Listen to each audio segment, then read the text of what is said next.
Hi hello everyone, कैसे हो आप सभी। आशा है आप सभी ठीक ठाक होगे और सब कुछ अच्छा चल रहा होगा। तो इस वीडियो में हम बात करेंगे वर्चुअल डिजिटल एसेट के बारे में कि ये इसकी डेफिनेशन क्या है, इस किसे कहते हैं वर्चुअल डिजिटल एसेट। एक्चुअली ये वर्ड कॉइन किया गया है while the budget session by Nirmala Sitharaman जी।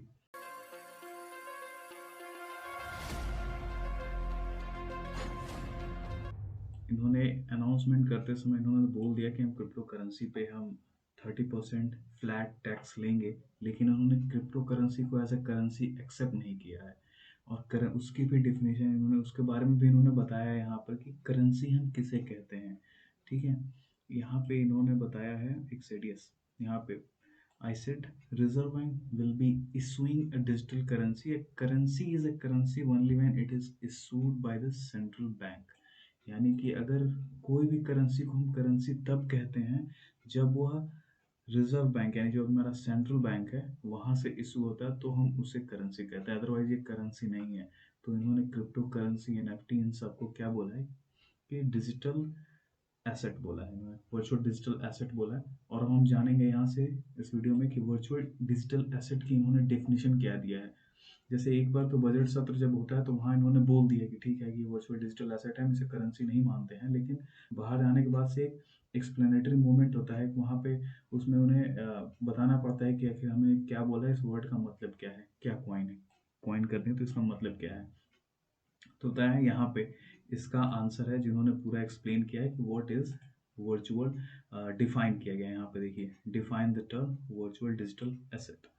ठीक है, जो नया फाइनेंशियल बिल में इंट्रोड्यूस किया गया था।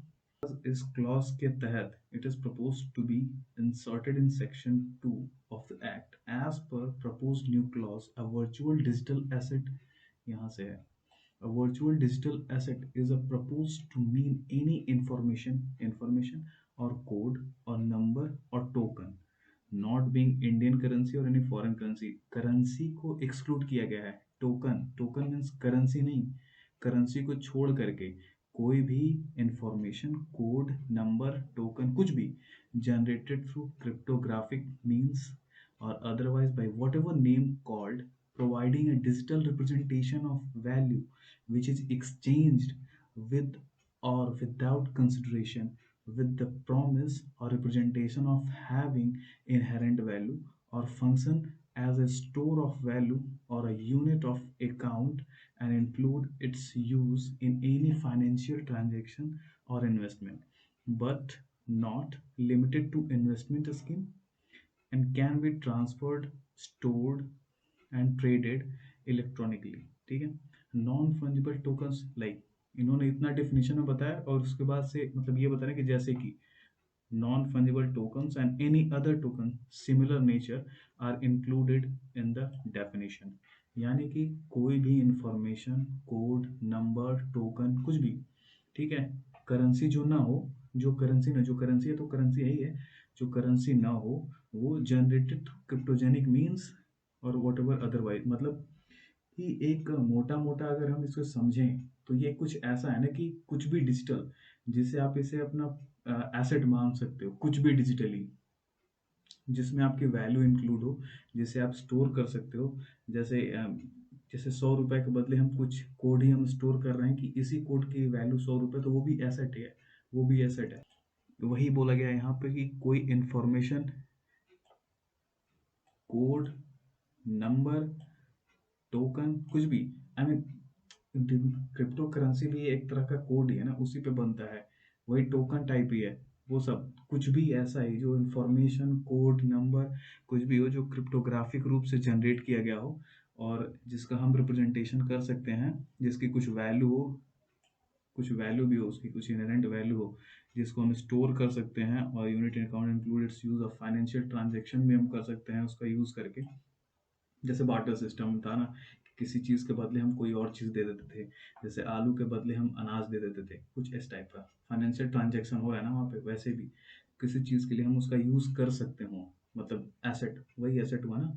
हम, हमारे पास डिजिटली कोई चीज़ है जिसका हम यूज़ कर सकते हैं उस चीज़ को, लाइक कोई फोटो भी है उसका भी एक्सचेंज करने के लिए हम अगर कुछ कर सकते हैं, तो इस डेफिनेशन के हिसाब से वो भी डिजिटल एसेट हो गया। ठीक है, like I have a photo, उसका मैं एक दाम मांगता हूँ कि 100 रुपीज़ आप हमें दे दो तो मैं फिर ये फोटो दूंगा।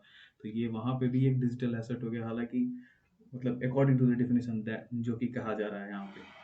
ठीक है, सेम कॉन्सेप्ट है एनएफटी का भी, लेकिन ये थोड़ा डिफरेंट है। आई मीन ये इन्होंने वर्चुअल डिजिटल एसेट को डिफाइन किया गया कि किसे कहते हैं, but not limited to investment schemes. ठीक है, ये नहीं केवल लिमिटेड है इन्वेस्टमेंट के में, but can be transferred, store, traded electronically. Electronically हम कुछ भी उसको कर सकते हैं, ट्रांसफर कर सकते हैं, स्टोर कर सकते हैं।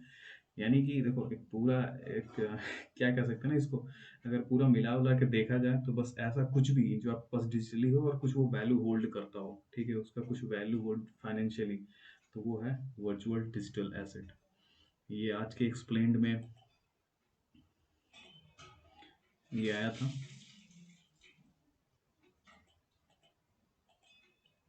जैसे जो भी लॉ है इसका कुछ फ़ायदा भी है और कुछ नुकसान भी है। फ़ायदा इस तरीके से है कि एक पॉजिटिव साइड देखा जाए तो, जैसे कि हम मार्केट को देखते हैं, जैसे क्रिप्टो मार्केट होता है या फिर कोई भी ट्रेडिंग प्लेटफॉर्म होता है, हाईली वोलेटाइल होता है, बहुत वोलेटाइल। ठीक है, झट से नीचे आएगा उस वैसे ही ऊपर जाएगा, ऊपर नीचे होता रहता है। तो इस तरीके से फ़ायदा बहुत जल्दी होता है देखने को जो मिलता है सामने, लेकिन लॉस भी वैसा ही होता है। आपने लगाया, मार्केट नीचे आएगा, सारा पैसा गायब। ठीक है, तो इस तरीके से, तो ये जो लॉ है थोड़े टैक्सेशन वाले, ये अवॉइड करेंगे जो नए जो चांद देख करके आ रहे हैं ना, केवल देख करके कि बहुत ज़्यादा लोग इससे कमा ले रहे हैं ऐसा कुछ करके, तो वो थोड़ा सा अवॉइड करेंगे, क्योंकि नए लोगों को बहुत लॉस होता है इसमें, क्योंकि वो इनको एक्सपीरियंस नहीं रहता है इस चीज़ों का, और बहुत ज़्यादा लॉस करते हैं। तो ये टैक्सेशन की वजह से अब थोड़ा वो अवॉइड करेंगे कि क्या ही फ़ायदा है अब जा करके भी। तो इस वजह से उनको थोड़ा सा एक वार्निंग सिग्नल टाइप है ये, एक पॉजिटिव साइड देख सकते हैं। लेकिन अगर निगेटिव साइड देखें तो जो भी हमारे प्रोफेशनल ट्रेडर्स हैं, खैर उनका तो अपना अगर ज़्यादा अमाउंट बनाते हैं तो फिर भी थोड़ा बहुत फ़ायदे में रहेंगे, लेकिन 30% अमाउंट ऐसे एज ए टैक्स बहुत ज़्यादा हो गया। ठीक है, आई मीन आप जितना रिस्क ले रहे हो, रिस्क आप एपेटाइट अपना रख रहे हो और सारी चीज़ें करके आप मैनेज करके वो फुल टाइम कर रहे हो, लेकिन फिर भी आपको 30% सीरियसली बहुत ज़्यादा होता है। और जैसे जो भी हैं, जैसे ऑफिशियल गवर्नमेंट के एम्प्लॉय जो भी होते हैं, ये आपका टैक्स कब लगता है, जब आपका पूरा फाइनेंशियल वैल्यू जो भी है 5 लाख स्लैब के ऊपर होता है। ठीक है, 5 लाख के ऊपर होता है। लेकिन अब क्रिप्टो में कोई होगा जो 1 लाख भी कमाएगा साल भर का, उसको भी टैक्स देना पड़ेगा 30%। तो ये सारी थोड़ी चीज़ें हैं, इसको भी रेगुलेट करना चाहिए, थोड़ा अच्छे से इम्प्लीमेंट हो कि उनको तो बचाए भाई, वो तो केवल 5 लाख के नीचे भी नहीं आ रहा है। उनसे उनसे भी 30% टैक्स उनसे लिया जाता है जो 15 लाख के ऊपर कमाते हैं। तो ये सारी चीज़ें हैं, जिसको थोड़ा सा रेगुलेट करना पड़ेगा, उनके पूरे इनकम पे टैक्स लगाना, अगर आप क्रिप्टो में ही घुस रहे हो तो ये सारी चीज़ें हैं थोड़ी पॉजिटिव और नेगेटिव। सो ये था मेरा video on virtual digital asset. आप बताना आपको वीडियो कैसा लगा इस वर्चुअल डिजिटल एसेट पे, और आपके हिसाब से क्या पॉजिटिव और नेगेटिव साइड है इस टैक्सेशन का, जो 30% का स्लैब हमारे ऊपर सारे वर्चुअल डिजिटल एसेट्स के ऊपर डाल दिया गया है सीधे। आपका क्या इसमें व्यू है, पॉजिटिव और नेगेटिव? और आप ज़रूर बताना आपको वीडियो कैसा लगा। और ठीक है, आपने कितना इन्वेस्ट किया है, कहाँ कहाँ इन्वेस्ट किया और कैसे मार्केट नीचे चला गया है, अगर आप मतलब शेयर कर सकते हो शेयर। हालांकि इसमें मार्केट काफ़ी नीचे चल रहा है तो सबको घाटा ही हुआ होगा। तो आशा करते हैं आपको वीडियो पसंद आई होगी, और फिर मिलेंगे नेक्स्ट वीडियो में फिर किसी अच्छे नए टॉपिक के साथ में।